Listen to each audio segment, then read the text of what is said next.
Բարև ձեզ, հարգելի հայրենակիցներ, հարգելի բարեկամներ, Արթուրը արդեն խոսեց պետական պարտի կառավարման կարևորության եւ արդյունավետության մասին, միանգամից ասեմ, որ դրա մի էական հատված, որ ներգրաված է այլ երկրներից, որպես պետական պարտ, կարող է ծառայել այդ պետություններին վճարելու փոխարեն Հայաստանի բնության մեջ ներդնելու միջոցով։ Եվ սա միջազգային պրակտիկա է, միջազգային լավագույն փորձն է, ու մենք ունենք այդ ծրագրերը։ Քիչ հետո ավելի կմանրամասնեմ։ Հիմա շատ կարևոր է, որ մենք Հայաստանի սոցիալական վիճակի եւ մեր պատկերացրած քաղաքականությունը ներկայացնենք։ Սոցիալական Հայաստանի մեր պատկերացրած տեսլականը ուզում եմ անվանել սոցիալական Հայաստան երեխաների, երիտասարդների, տարեցների, այսինքն բոլորիս համար։ Վստահ եմ, միասին դա կարող ենք անել։ Ինչպես նշեցի, խոսելով ծրագրային դրույթներից եւ առաջին հերթին քիչ առաջ պետական պարտի կառավարման կարևորության մասին, ասեմ, որ կա այդպիսի միջազգային լավ տարածում ստացած, անվանում ստացած ծրագիր, որ կոչվում է բնապահպանական ներդրումներ պետական պարտքի դիմաց։ Սա նախ եւ առաջ այն սկզբունքն է, որ յուրաքանչյուր երկրի ընդերքը, ջրային պաշարները, բուսական, կենդանական աշխարհը այդ երկրի եւ նրա սերունդների սեփականությունն է։ Եվ չի կարող մի սերունդ ուղղակի սպառի եւ ավարտի տալ։ Ու դրա լուծումը, լավագույն լուծումը նա է, որ անընդհատ ներդրում կատարվի բնության մեջ։ Ինչ է այս մեխանիզմի էությունը։ Հայաստանը ներգրավել է տարբեր երկրներից պետական պարտքեր՝ Ռուսաստան, Ճապոնիա, Ամերիկայի Միացյալ Նահանգներ, եվրոպական երկրներ, եւ այս երկրները միջազգային բնապահպանական ֆոնդերին պարտավորված ձևով վճարում են կատարում։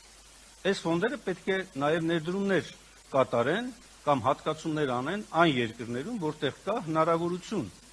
բնության մեջ ներդրում կատարելու։ Հայաստանը այդ երկրներից մեկն է։ Եվ հետևաբար փոխարենը այս երկրներին այս պարտքերը տալու համաձայնության ենք գալիս երկրների հետ եւ ֆոնդերի հետ, որ այդ գումարները դրվելու է Հայաստանում, անտառներն են ընդլայնվելու, ջրային պաշարներն են ընդլայնվելու, ազգային պարկերը, Սևան ազգային պարկ, Դիլիջանի ազգային պարկ, Զանգեզուրի կեսլորտային համալիր, մեր արգելոցներն ու արգելավայրերը, որոնք, ինչպես նշեցի, ոչ միայն ներկա, նաև ապագա սերունդների սեփականությունն է։ Բայց այնուամենայնիվ, վերադառնալով սոցիալական պետությանը, բոլորս ենք ուզում ապրել խաղաղ պետությունում։ Չարաշահել պետք չի այս բառակապակցությունը, բայց խաղաղությունը ոչ միայն սահմանին չկրակելն է, ամուր բանակ ու արդյունավետ արտաքին քաղաքականություն ունենալը, որոնք առաջին անհրաժեշտություն են, բայց նաև շատ կարևոր է կյանքի հանդարտությունն ու հանգստությունը, համոզմունքը, որ վաղը ամեն ինչ ձեռքիցդ չի գնալու։ Դու գիտես, որ կյանքի դժվարին իրավիճակում պետությունը կողքիդ է, իր համարժեք աջակցությամբ։ Դուրս ես գալու աղքատությունից, գործազրկությունից, հաղթահարելու ես հիվանդությունն ու անաշխատունակությունը, ստանալու ես արժանապատիվ վարձատրություն, իսկ ծերության դեպքում արժանապատիվ թոշակ, քեզ հասանելի են լինելու որակյալ կրթությունը, կյանքիդ որակը բարելավելու, ներառյալ նախընտրած հանգիստդ վայելելու շարունակական հնարավորությունները։ Կարճ ասած, պետություն, որտեղ մարդն իրեն մարդ է զգում։ Հենց սա է իրականում սոցիալական պետությունը։ Մենք երեք ունենք պետություն, որը թեև ուներ դժվարություններ եւ սոցիալական խնդիրներ, բայց առաջ էր գնում։ Ոմանք դա մոռացության են տվել, սակայն մենք ձեր հետ միասին եւ բազմահազար մեր հայրենակիցներ շատ լավ են հիշում։ Հիշում են, թե ինչպես էին ամիսներով չնչին աշխատավարձին սպասում ուսուցիչը, պետական ծառայողը, պարզ քաղաքացին, խղճուկ թոշակը վճարում էր խիստ ուշացումներով։ Տարրական սոցիալական հարցերն ու կյանքի կազմակերպումը լուրջ խնդիրներ էին։ Թվում էր դա անհաղթահարելի է։ Սակայն կարճ ժամանակամիջոցում աշխատավարձերը եւ թոշակները վճարվեցին առանց ուշացումների։ Վերականգնվեց բյուջետային կարգապահությունը։ Դրանց չափերն աճեցին առաջանցիկ, ոչ թե փոքր տոկոսներով, այլ անգամներով, ովքեր չեն հիշում, հիշեցնում եմ, ովքեր չեն տեսել, ուզում եմ վստահեցնեմ, որ հարցնեն իրենց ծնողներին, իրենց շրջապատին, տարեց մարդկանց, կպատմեն, թե ինչպես էր 1998-ից հետո այս ամենը իրականություն դառնում։ Հոսանքի հովարային անջատումները վերացվեցին, բարելավեց ջրամատակարարումը, համայնքները լայնորեն գազաֆիկացվում էին, օր-օրի սոցիալական բեռը թեթևանում էր, սոցիալական համերաշխությունը դառնում էր առօրյա, սկզբում դա թվում էր անհնար, փաստացի դարձավ իրականություն։ Իսկ ինչ ունենք այսօր։ Ցավոք, սոցիալական պետության հիմքերը խախտվել են։ Համատարած ատելություն, անհանդուրժողականություն, ոչ միայն հասարակության տարբեր շերտերի, նույնիսկ մի ընտանիքի մեջ, նույն համայնքում, նույն գյուղում մարդիկ ելել են իրար դեմ,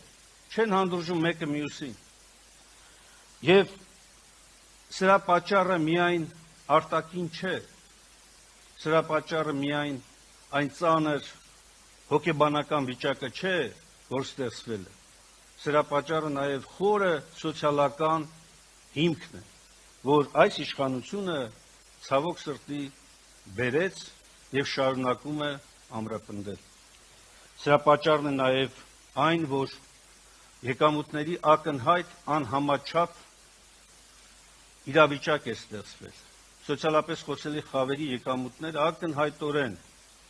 հետ են մնում կյանքի թանկացումներից։ Ոչ միայն շեշտակի աճում են առաջին անհրաժեշտության սպառողական ապրանքի գները, դեղորայքն ու կոմունալ վճարները, այլև գույքահարկը, հանրային տրանսպորտի սակագինը, 100 հազարավոր քաղաքացիներ կանգնած են ամենօրյա դժվարին ընտրության առաջ, չնչին եկամուտով վճարեն ջեռուսման, թե կենսական դեղորայքի համար։ Հետևաբար ինչ է պետք անել։ Մեր առաջնային քայլերը լինելու են հետևյալները։ Նվազագույն աշխատավարձը հավասարեցվելու է կենսապահովման նվազագույն զամբյուղին։ Աճելու են պարբերաբար, այսինքն ինդեքսավորվելու են, այսինքն գնաճից ոչ պակաս յուրաքանչյուր տարի ավտոմատ, օրենքի ուժով, այլ ոչ թե քաղաքական ցանկությամբ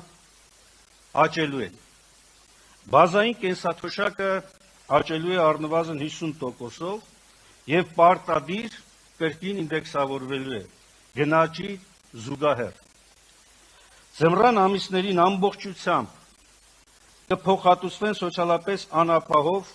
միայնակ թոշակառուների, ծայրահեղ աղքատ եւ երեխա ունեցող ընտանիքների գազի եւ էլեկտրաէներգիայի ծախսերը։ Մենք վերանայելու ենք էլեկտրաէներգիայի սակագնային քաղաքականությունը, որը նպատակաուղղված է լինելու իջեցնելու ցերեկային սակագինը։ Նվազեցնելու ենք գույքահարկը, այսինքն 2026 թվականի համար նախատեսված այս այլանդակ բարձրացումը չեղարկվելու է եւ կիրառելու ենք շքեղության հարկ, այսինքն հարուստ եւ գերհարուստները վճարելու են ցածր եւ միջին եկամուտ ունեցող նաև մարդկանց փոխարեն։ Կարճ ասած, սոցիալական համերաշխությունը ձևավորելու ենք նաև եկամուտների արդար վերաբաշխմամբ։ Համատարած այս հայտարարագրումը չեղարկվելու է, այն որ բոլորը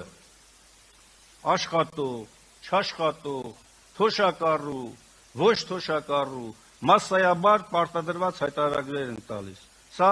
վերացվելու է։ Համոզված ենք, որ այս քայլերը անհրաժեշտ են սոցիալական պետությունը ամրացնելու մեր որդեգրած ճանապարհին։ Իսկ ում համար է այս պետությունը լինելու։ Անշուշտ առաջին հերթին ընտանիքների։ Ես ուզում եմ հիշեցնել 1998-2008-ին, որ ընտանիքի պաշտպանությունը դարձավ հատուկ ոչ միայն սահմանադրական, նաև օրենքի մակարդակով ու գործադիր մակարդակով պաշտպանության կարևոր նպատակ, թիրախ։ Ընտանիքը պաշտպանված էր, մենք ունենք կայուն ժողովրդագրական դրական միտումներ, ինչի մասին արդեն Արթուրը նշեց, իսկ առողջապահական համակարգը քայլ առ քայլ դառնում էր ավելի արդիական եւ հասանելի բոլորի համար, իր թերություններով եւ բացթողումներով հանդերձ։ Բայց պետությունը տեսանելի կերպով էր իր վրա վերցնում խոցելի խմբերի պաշտպանության բեռը։ 98-2008-ին տնտեսական բումի արդյունքը միայն թվերը չէին, դա սոցիալական իրական վերելք էր։ Աղքատությունը կտրուկ նվազեց, ստեղծվեցին տասնյակ հազարավոր իրական աշխատատեղեր։ Եվ ամենակարևորը, անկախ Հայաստանի պատմության մեջ առաջին անգամ արձանագրվեց դրական միգրացիոն սալդո։ Մարդիկ վերադառնում էին, հաստատվում ու վերահաստատվում իրենց հայրենիքում։ Ամրանում էր Հայաստան-Սփյուռք կապը։ Իդեպ կրկին Արթուրը խոսեց բազմամակարդակ ներդրումային ֆոնդի մասին, դեռ առիթ ունենանք ավելի բացելու։ Ասեմ, որ այս ֆոնդի հսկայական հնարավորությունը բացվելու է նաև մեր սփյուռքահայերի համար։ Միայն երկու թիվ նշեմ, առաջինը հայության կապիտալը գնահատվում է ամենամեղմ հաշվարկներով կամ միջին հաշվարկներով շուրջ 400 միլիարդ դոլար աշխարհով մեկ։ Անգամ սրա 5%-ը այս բազմամակարդակ ներդրումային ֆոնդի ներգրավմամբ, ինչը իրատեսական է, ապահովելու է Հայաստանի տնտեսական զարգացման այն բանաձևը, որի մասին խոսեց իմ ընկերը։ Բայց այնուամենայնիվ իրական կյանքում առողջապահությունը կամ առողջությունը մարդու ամենակարևորն է։ Այս մարդիկ այսօրվա իշխանությունները համոզում են, որ առողջության համընդհանուր ապահովագրության այս համակարգը լուծել է բոլոր խնդիրները։ Նրանք ստում են։ Անշուշտ առողջապահության համակարգը անհրաժեշտություն է, կարևոր է, բայց այն համակարգը, որը կայուն է, լիարժեք է եւ պրոբլեմներ ստեղծող չէ, իսկ այսօրվա համակարգը պրոբլեմներ է ստեղծել թե բժիշկների, թե բուժառուների, թե առողջապահական հաստատությունների առումով եւ օբյեկտիվ դժգոհությունները կան։ Մենք վերացնելու ենք այս ամենը, այո, առողջապահության համընդհանուր ապահովագրությունը գործելու է, բայց գործելու է մաքսիմալ անթերի եւ ներառելու է բոլորին։ Նորաստեղծ ընտանիքների մասով մենք, ինչպես նշեցի, արդեն փորձառությունը կա։ Նախագահ Ռոբերտ Քոչարյանի կառավարման տարիներին, երբ ընտանիքը պաշտպանության կարևոր առաջնային պլանում էր գտնվում եւ դաշնակցության անմիջական աջակցությամբ ընդունվում էին բազմաթիվ օրենքներ, մոտեցումներ, ընտանիքը պաշտպանված էր դառնում։ Այսօր մենք եկել ենք, որպեսզի ել ավելի ամրացնենք ընտանիքի պաշտպանությունը եւ ներդրվելու է աճող ընտանիքի մոդելը։ Ինչ է սա նշանակում առարկայորեն։ Սկսած երկրորդ երեխայից, յուրաքանչյուր հաջորդ երեխայի ծնունդով ծնողների եկամտահարկը կնվազի եւս 3%-ով։ Սա շատ կարևոր խթան է եւ շատ կարևոր է հատկապես ու նաեւ այն ընտանիքների համար, երբ ծնողները աշխատում են եւ մտածում են, լավ, եթե երեխա ունենանք կզրկվենք շատ եկամուտներից, հնարավորությունից։ Սա նաեւ հնարավորություն է, որ այս մարդիկ մտածեն հակառակը։ Իրենք չեն զրկվելու եկամտից։ Իրենք ստանալու են պետության աջակցությունը, ստանալու են այդ արտոնությունը։ Բազմազավակ ընտանիքները, Արցախահայությունը պետությունից կստանան համալիր սոցիալական, զբաղվածության եւ բնակարանային աջակցություն։ Իդեպ ասեմ, սրանք, որ ես թվարկում եմ, սրանք օդի մեջ խոսքեր չեն, սրանք պրակտիկ եւ մեր կողմից կատարված քայլեր են։ Իմ գործընկերները, որ այստեղ նստած են ազգային ժողովի պատգամավորներ, մենք նախաձեռնություններ ենք արել, օրենսդրական նախաձեռնություններ ենք բերել, բազմազավակ ընտանիքների մասին, սոցիալական պաշտպանության մասին, նույն ինդեքսավորումների մասին, որոնք այս իշխանությունը մերժել է։ Եվ հետևաբար մեր քայլը, որ մենք կատարել ենք այդ ուղղությամբ, վերահաստատելու ենք, եւ դրա համար անհրաժեշտ է ձեր վստահությունը, սիրելի հայրենակիցներ, սիրելի բարեկամներ, որպեսզի այս ամենը դառնա իրականություն։ Իդեպ մի կարևոր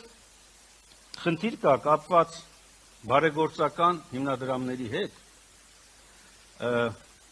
երևի արդեն հայտնի է հանրությանը, որ բարեգործական հիմնադրամներ են ստեղծում ընտանիքի անդամներով եւ սկսում են քայլեր, գործողություններ եւ այլն կատարել, չարաշահելով իրենց դիրքը, հնարավորությունները։ Մենք արգելելու ենք բարեգործական հիմնադրամի ստեղծումը, որոնք ստվերային առատավոր երևույթների աղբյուր են դարձել, հատկապես այն, ոչ թե հատկապես, հենց նրանց համար, ովքեր զբաղեցնում են պետական պաշտոններ եւ նրանց ընտանիքի անդամները, որոնք որ ներգրաված են լինելու այդ աշխատանքների մեջ։ Մի կարևոր, կարծում եմ, ոլորտ կա եւ խավ կա, որին գրեթե երևի չկա Հայաստանում մարդ, որ առնչված չլինի, խոսքը տաքսու վարորդների մասին է, որոնք ոչ միայն չունեն նվազագույն սոցիալական երաշխիքներ, ավելին, այսօր դարձել են այսպես կոչված տուգանքի մատերիալ, ներողություն եմ խնդրում, բայց դա արդեն հանրահայտ բառ է դառել։ Ցավոք նրանք պետության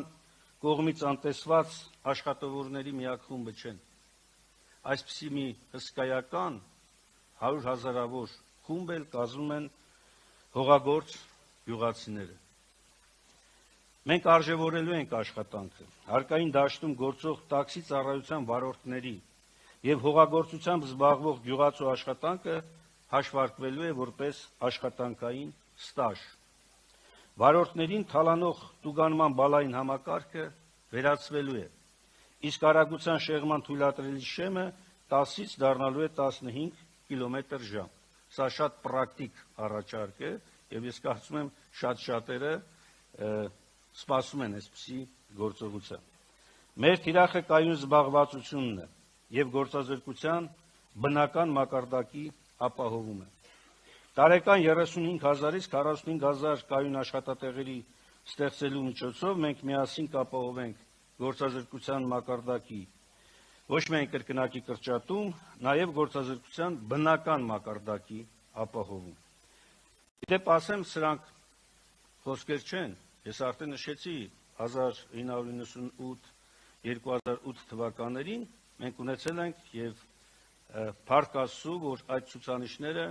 ինչ որ խոստացվում էր, դրա կրկնակին ավելին է արվել։ Հիմա մենք էլ այստեղ մենք նվազագույն խոստումներն ենք տալիս, անելու ենք ավելին եւ անելու ենք միասին։ Ձեր վստահության եւ մեր գիտելիքի ու փորձի համատեղմամբ միասին կարող ենք կերտել այս սոցիալական Հայաստանը, որտեղ ոչ միայն Հայաստանում բնակվողները, նաեւ Սփյուռքում բնակվող մեր հայրենակիցները ուզենան ապրել եւ ապրելու են։ Հիմա նորից ես ուզում եմ հրավիրել բեմ Արթուր Խաչատրյանին, արդեն այս անգամ ներկայացնելու գյուղատնտեսական հատվածը։